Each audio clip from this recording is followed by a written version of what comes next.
Assalamu alaikum viewers, my name is Ahmed and you are watching the Inventor Boy.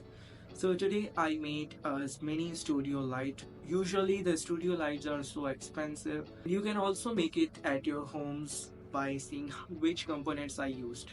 So firstly, the main thing is the LED. This is a 10 watt LED light which is around 12 watt and zero point 0.8 amperes. A 10 watt LED driver which converts 220 volt AC into 12 volt DC and zero point 0.8 amperes. A mini fan for cooling, a heat sink for cooling.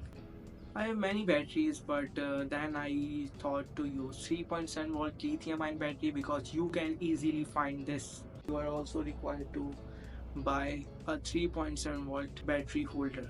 I also have another tripod, but then I thought to use the bigger one. I also purchased a 3.7 volt battery module to charge the battery. I started the fan and here we go. You can also use the voltage regulators to alter the voltage, and you can also change the temperature of the light by using this kind of regulators. These are some examples of pictures which I took under this light.